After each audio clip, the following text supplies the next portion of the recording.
Hello friends, स्वागत है आपका करियर कॉन्वेंट के यूट्यूब चैनल पे। और साथियों, आज का जो हमारा डिस्कशन का टॉपिक है वो काफ़ी इंटरेस्टिंग होने वाला है, क्योंकि आज हम बात करने वाले हैं एक केस स्टडी पर। जी हाँ, आज हम बात करेंगे एक ऐसी केस स्टडी पर जहाँ पर एक टीम ने एक अपना ऑब्जेक्टिव सेट किया। उन्होंने अपना टारगेट सेट किया कि with the help of 7 QC tools हमें अपने डिफेक्ट परसेंटेज को कम करना है। क्या वे अपने इस ऑब्जेक्टिव में कामयाब हो पाए या फेल हुए? आइए इस केस स्टडी के माध्यम से इस चीज़ को हम समझते हैं। साथियों, हम इस कंपनी के बैकग्राउंड की बात कर लेते हैं। इस कंपनी का नाम एसएसआर मैन्युफैक्चरिंग लिमिटेड है। कंपनी पुणे बेस है। इस ये company basically precision machining components में डील करती है, और जो इससे कस्टमर्स हैं वो बेसिकली मेजर ऑटोमोटिव ओईएम्स हैं। इस कंपनी का जो टर्नओवर है 150 करोड़ है, और इस कंपनी के जो एम्प्लॉयज हैं वो 350 प्लस हैं। देखिए, इस कंपनी में जो ऑब्जेक्टिव सेट किया, उनका ऑब्जेक्टिव बहुत सिंपल था। उनका जो रिएक्शन रेट था 40% था। तो उन्होंने अपना ये टारगेट सेट किया कि with the help of 7 QC tools उन्हें अपना जो रिएक्शन रेट है वो 40% से 2% करना है। अब वो अपने इस ऑब्जेक्टिव में कैसे कामयाब हुए, आइए इसको हम इस केस स्टडी में समझते हैं। सबसे पहले इंपॉर्टेंट ये था कि टीम को अपना प्रॉब्लम स्टेटमेंट फाइनलाइज करना था। तो उन्होंने अपने प्रॉब्लम स्टेटमेंट को इस तरह फाइनलाइज किया कि उनकी जो प्रोडक्ट लाइन थी क्रैंक शाफ्ट बेरिंग हाउसिंग, और जहाँ पे उनका जो डिफेक्ट रेट था ऑलमोस्ट 40% के आसपास था। अगर हम मेजर डिफेक्ट्स की बात करते हैं तो bored diameter over size, surface scratches, misalignment जैसे इश्यूज थे। जिसकी वजह से जो मेजर प्रॉब्लम फेस होती थी वो ये थी कि कस्टमर कंप्लेंट्स काफ़ी बढ़ी हुई थी। रिवर को स्क्रैप कॉस्ट काफ़ी ज़्यादा बढ़ा हुआ था, और इसके अलावा जो डिलीवरी थी वो भी डिलेज में जा रही थी। यहाँ पर मैंने कुछ फोटोग्राफ्स लगाए हैं ताकि आप अपने आप को बेटर तरीके से कनेक्ट कर पाएं। देखिए, ये क्रैंकशाफ्ट बेरिंग हाउसिंग है। बेसिकली यही वो पार्ट है जिसमें उनका रिएक्शन रेट काफ़ी बढ़ा हुआ था, और 40% के आसपास उनका रिएक्शन आता था। ऑब्जेक्टिव बहुत सिंपल था, to reduce the defect percentage from 40% to below 2% within 6 month using 7 QC tools. और यहाँ पे जो उन्होंने मैथोलॉजी यूज की थी वो 7 QC टूल्स उन्होंने यूज किए थे। सबसे पहले हम बात करते हैं कि जो पहला टूल उन्होंने यूज किया वो उन्होंने यूज किया चैट शीट। देखिए, चैट शीट उन्होंने एक चैट शीट को ड्राफ्ट किया, और चैट शीट में बेसिकली उन्होंने डेटा गैदरिंग शुरू की। डेटा गैदरिंग में उनका ऑब्जेक्टिव बहुत सिंपल था कि उन्होंने अप्रैल 2025 इस महीने को टारगेट किया, और असेंबली लाइन में ये चेक किया कि हमारा जो डिफेक्ट है वो कितने परसेंटेज में है, और किस किस तरह के डिफेक्ट उनको रिपोर्ट होते हैं। तो ये वो चैट शीट है जिस पर उन्होंने काम किया। देखिए, इस चैट में वो बात करते हैं कि उन्होंने first week, second week, third week, fourth week, उन्होंने अप्रैल मंथ में चारों वीक को कवर किया। मशीन की बात करते हैं तो उन्होंने M1, M2, M3 तीन मशीनें उनके पास थी, तो उन्होंने सारी मशीन्स को कवर किया। शिफ्ट की बात करते हैं तो फर्स्ट शिफ्ट, सेकंड शिफ्ट और थर्ड शिफ्ट, उन्होंने तीनों शिफ्टों को कवर किया। डिफेक्ट की बात करते हैं तो bored diameter over sizes, surface scratches, miss alignment, dent, thread damage और थ्रेड लूज, इस तरह के इश्यू को रिपोर्ट होते थे। आइए अब डेटा को देखते हैं। फर्स्ट वीक की बात करते हैं तो फर्स्ट वीक में ऑलमोस्ट उन्होंने अपनी लाइन के 100 पीस को चेक किया, जिसमें उनका रिएक्शन जो क्वांटिटी 45 निकली। 45 को फर्दर बाइफरकेट किया तो 15 पीस बोर ओवर साइज के थे, सरफेस स्क्रैच के 10 पीस थे, मिस अलाइनमेंट के 8 पीस थे, डेंट के 7 पीस थे, थ्रेड डैमेज के 4 पीस थे, और थ्रेड लूज का 1 पीस था। सिमिलर वे में उन्होंने second week, third week, fourth week को एनालाइज किया, और एनालाइज करने के बाद उन्होंने डेटा को रिकॉर्डिंग किया। डेटा रिकॉर्डिंग करने के बाद उन्होंने ये भी देखा कि अगर बोर डायामीटर ओवर साइज की बात करते हैं तो पूरे महीने में बोर डायामीटर के लगभग 40 पार्ट रिपोर्ट हुए थे। सरफेस स्क्रैचेस के 25 पार्ट रिपोर्ट हुए थे, मिस अलाइनमेंट के 15 पार्ट, डेंट के 12 पार्ट, थ्रेड डैमेज के 6 पार्ट, और थ्रेड लूज के 2 पार्ट रिपोर्ट हुए थे।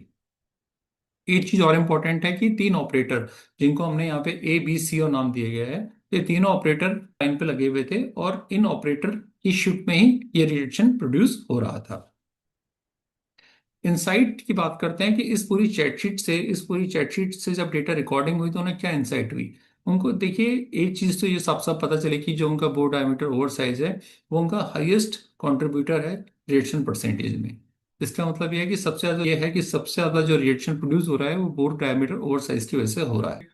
डेटा गैदरिंग के बाद जो नेक्स्ट स्टेप था वो था परेटो चार्ट। परेटो चार्ट की हेल्प से उन्हें ये देखना था कि हमें किन प्रॉब्लम्स पे काम करना है। तो बेसिकली टीम ने क्या किया कि पिछली चेकशीट में जो डेटा गैदर हुआ था उसकी हेल्प से परेटो चार्ट जनरेट किया, और परेटो चार्ट की हेल्प से हम देखते हैं कि बोर्ड डायमीटर ओवर साइज है, ये 40 नंबर रिपोर्ट हुए हैं, surface scratches 25 number, misalignment 15 number, dents के 12, थ्रेड डैमेज के 6, और थ्रेड लूज के 2 नंबर। तो जब हम परेटो लगाते हैं तो परेटो बेसिकली 80-20 रूल पे काम करता है, और परेटो की हेल्प से हम ये देखते हैं कि 80% जो इश्यू रिपोर्ट हो रहे थे वो केवल तीन डिफेक्ट की वजह से रिपोर्ट थे। तो वो तीन इश्यूज क्या थे? बोर ओवर साइज 40% कॉन्ट्रीब्यूटर था, स्क्रैचेस 25% कॉन्ट्रीब्यूट करता था, और मिस अलाइनमेंट 50% कॉन्ट्रीब्यूट करता था। इसका मतलब तीन डिफेक्ट रिस्पॉन्सिबल थे, जिसकी वजह से लाइन पे 80% का रिएक्शन प्रोड्यूस होता था। साथियों, परेटो के बाद जो अगला स्टेप था टीम के सामने, वो था कि हम प्रोबेबल कॉज को आइडेंटिफाई करें कि क्या क्या प्रोबेबल कॉज हैं जो कि इस डिफेक्ट के लिए रिस्पॉन्सिबल है। तो जो 7 QC टूल्स का तीसरा इंपॉर्टेंट टूल होता है फिश बोन डायग्राम, या जिसे हम कॉज एंड इफेक्ट डायग्राम या इशिकावा डायग्राम भी कहते हैं, वो टीम ने यूज किया। टीम ने basically bore diameter over size पे काम किया, और बोर डायमीटर ओवर साइज पे काम करने के लिए उन्होंने basically measurement, material, methods, machine, man और एनवायरनमेंट, इन सबको कैटेगराइज किया और उनमें सब कैटेगरी बनाई। सब कैटेगरी बनाने के बाद उन्होंने टीम ने ब्रेनस्टॉर्मिंग की, और ब्रेनस्टॉर्मिंग के थ्रू बहुत सारे पोटेंशियल कॉजेस को आइडेंटिफाई किया। और इन पोटेंशियल कॉजेस को आइडेंटिफाई करने के बाद कुछ ऐसे कॉजेज निकले जो प्रोमिनेंट कॉजेस थे, जिनको यहाँ पे रेड हाईलाइट किया गया है। जैसे अगर मेथड की बात करते हैं, तो एक पोटेंशियल कॉज ये निकला कि इनकरेक्ट बोरिंग प्रोसेस। ये एक प्रोसेस है जहाँ जिसकी वजह से डिफेक्ट ज़्यादा जनरेट हो रहे थे। या मशीन की बात करते हैं तो वॉर्न आउट टूल, ये एक पॉसिबल कॉजेस था। सिमिलर वे में अगर मैन की बात करते हैं तो ट्रेनिंग, लैक ऑफ ट्रेनिंग, ये एक कॉज था। और मटेरियल की बात करते हैं तो अगर आपकी कास्टिंग जो है अगर ओवर साइज थी तो ये कॉज हो सकता था। मेजरमेंट की बात करते हैं तो बोर गेज कैलिब्रेशन ड्रिफ्ट, ये एक पोटेंशियल कॉजेस था। और अगर इन्वायरमेंट की बात करते हैं तो पुअर लाइटिंग ड्यूरिंग शिफ्ट, ये कॉज हो सकता था। तो टीम ने बेसिकली क्या किया कि टीम ने कॉज एंड इफेक्ट डायग्राम की हेल्प से सारे पोटेंशियल कॉजेस को आइडेंटिफाई किया, और आइडेंटिफाई करने के बाद उन्होंने इन सबको इन्वेस्टिगेट किया। इन्वेस्टिगेशन करने के बाद उन्होंने पाया कि जो कॉजेस थे बिल्कुल वो ठीक निकल पाए थे। जैसा अगर मैन की बात करते हैं तो मैन में उन्होंने देखा कि हाँ, इन एडवोकेट ट्रेनिंग या फटीग के इश्यूज पाए गए थे। मशीन की बात करते हैं तो वॉन वॉन आउट टूल के इश्यू पाए गए या इनकरेक्ट सेटिंग के इश्यू पाए गए। मेथड की बात करते हैं तो इनकरेक्ट बोरिंग प्रोसेस में कुछ इश्यूज मिले। मेथड की बात करते हैं तो बोरिंग प्रोसेस में कुछ इश्यू मिले। मटेरियल की बात करते हैं तो कुछ ऐसे इश्यूज, स्लाइटली ओवर साइज के कुछ कास्टिंग मिली। मेजरमेंट की बात करते हैं तो बोर गेज कैलिब्रेशन ड्रिफ्ट के कुछ इश्यू मिले। और अगर एनवायरनमेंट की बात करते हैं तो पोर लाइटिंग, सेकंड शिफ्ट में स्पेशली पोर लाइटिंग के इश्यू मिले। कॉज एंड इफेक्ट डायग्राम के बाद जो टीम के पास अगला स्टेप था वो था हिस्टोग्राम। उन्होंने 7 QC टूल्स का जो चौथा इंपॉर्टेंट टूल होता है हिस्टोग्राम, वो अप्लाई किया, और सारे डेटा को उन्होंने बेसिकली क्या किया, उन्होंने सारे डेटा की हेल्प से हिस्टोग्राम जनरेट किया। हिस्टोग्राम में उन्होंने पाया कि मैक्सिमम जो उनका डेटा था वो राइट साइड को स्क्यूड था। राइट साइड को स्क्यूड का मतलब है कि अगर हम बोर्ड डायमीटर जो उनकी रिक्वायरमेंट थी 50, और 50 पे जो टॉलरेंस लगाई गई थी वो 0.02 की टॉलरेंस थी। दैट मीन्स 50.02 और 49.98 ये इनके स्पेसिफिकेशन जोन थे। तो जब टीम ने स्टडी किया और हिस्टोग्राम को देखा, तो हिस्टोग्राम में मैक्सिमम डेटा जो थे वो राइट साइड को स्क्यूड थे। इसका मतलब है कि जो बोर्ड साइज है वो 50.02 से भी ऊपर जा रहा था। फर्दर टीम ने ये भी पाया कि ये सारे कॉमन कॉज की वजह से था, कोई भी स्पेशल कॉज यहाँ पे उनको डिटेक्ट नहीं हुआ।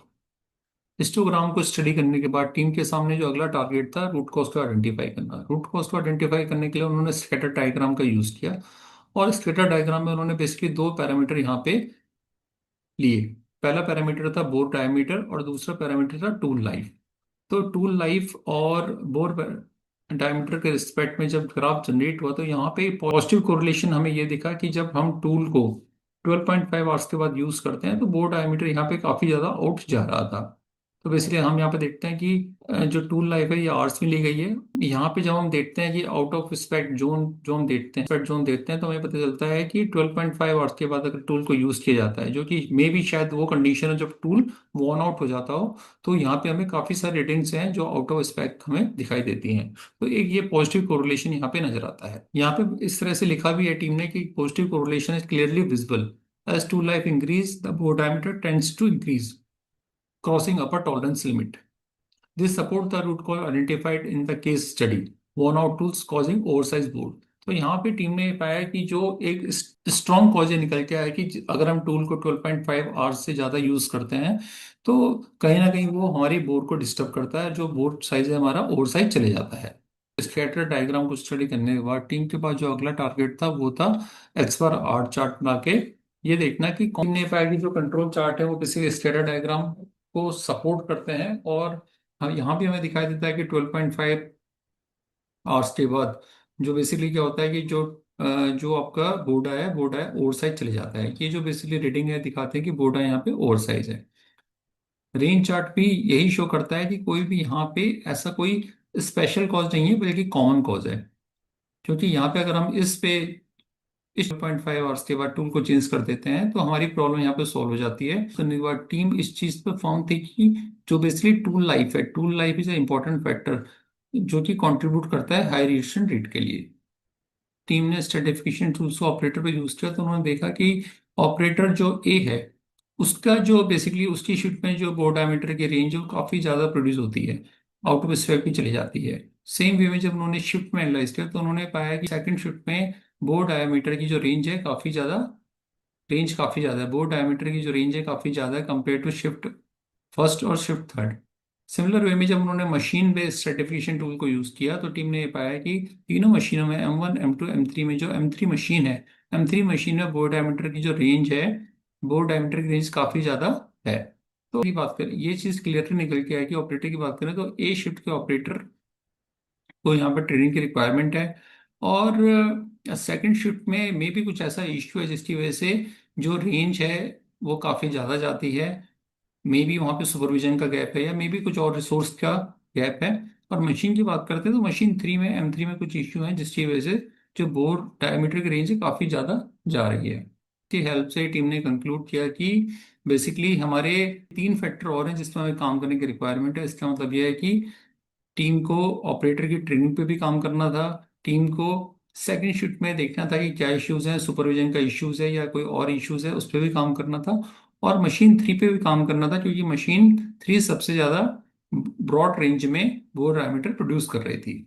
इन सारी स्टडी से जब रूट कॉज को आइसोलेटेड किया गया तो ये निकल के आया कि टूल लैब के अलावा 3 मेजर फैक्टर निकल के आए कि operator a in second shift use one tool for extended period. तो बेसिकली ऑपरेटर ए जो कि सेकंड शिफ्ट में वॉन टूल का काफी ज्यादा यूज कर रहा था जिसकी वजह से डिफेक्ट जनरेट हो रहा था।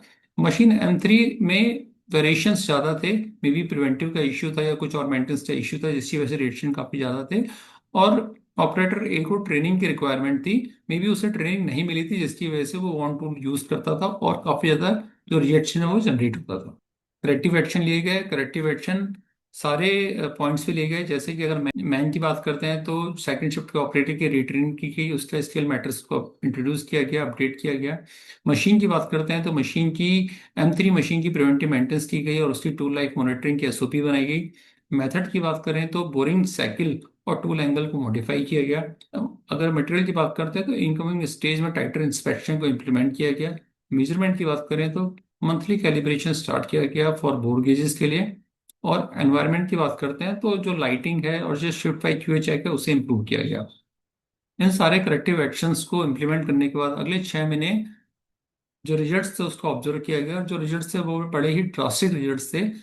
क्योंकि उन्होंने देखा कि जो उनका डिफेक्ट रेट था वो 40% से घटकर 1.8% हो गया था। कस्टमर कंप्लेंट्स जो कि हर महीने 8 कंप्लेंट्स होती थी डिफेक्ट्स के अगेंस्ट में वो केवल एक पे आ गई थी। और अगर रिवर के रिजेक्शन कॉस्ट की बात करें जो कि 6.5 लाख रुपए पर मंथ जा रहा था वो अब केवल 1 लाख पर मंथ के आसपास आ गया था।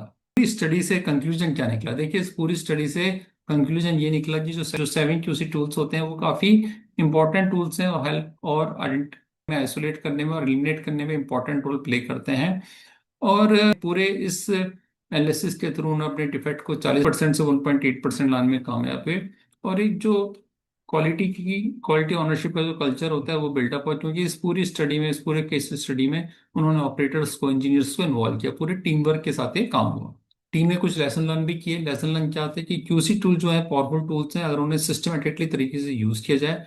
डेटा ड्रिवन डिसीजन मेकिंग हमेशा एक ट्रस्ट पैदा करती है और फायर फाइटिंग में हमारी हेल्प करती है।